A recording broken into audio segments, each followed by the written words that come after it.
Hello, my name is Eric and I'm the developer of Kayinga. Welcome to the first video devlog of this game's development.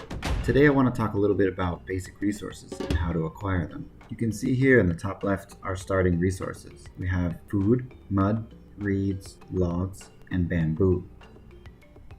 One of the main pillars of the game is in how you use these resources available to you. You must remain mindful of what's around you and make your technology choices wisely.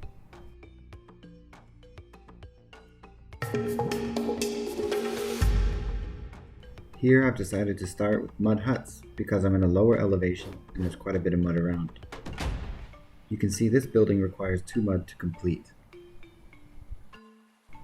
If the resources are available, your workers will automatically go and get them. All resources are limited but replenishable and have their ups and downs.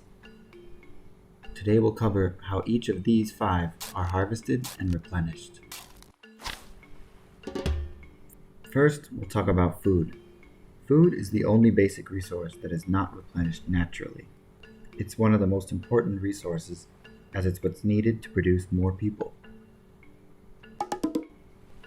An obvious way to get food is to grow farms. There are currently 2 basic types of farms that grow food: crop rows and paddies. Crop rows must be grown on green, fertile soil. Like all buildings, a farm requires a worker to keep production going. Once a crop is ripe, workers will come get them when they need it.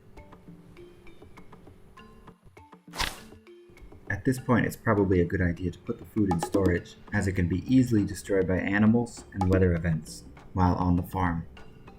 In addition to crop rows, you could create paddies. Paddies can only be placed on lower elevations and only over mud tiles. However, paddies are immune to flooding.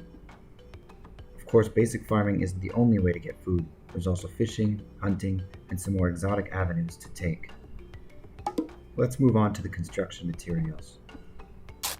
Mud is readily available in lower elevations and generally creates flame-resistant buildings.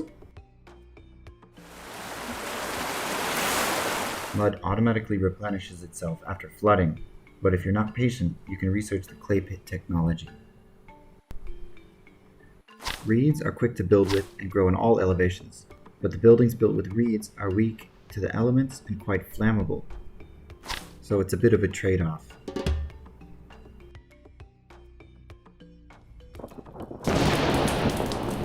After a wildfire runs its course, the burnt land will be replaced with reeds. One of my ideas for Kayinga is to make the natural events affect the world's systems. I want the player to feel simply as part of the world rather than as the main character. Logs can take a while to harvest and require the axe technology to access. But logs are the strongest basic resource to build with, and you're able to build larger and taller houses. Fallen coconuts may grow into new trees in time, replenishing the forest. Bamboo is a strong but flammable resource used for most utility buildings. It replenishes itself over time, but can be harvested to extinction. My hope is that every time you play Kayinga, a new combination of resources and technologies become available to you, so you can continue to create unique towns. What you build and where is up to you.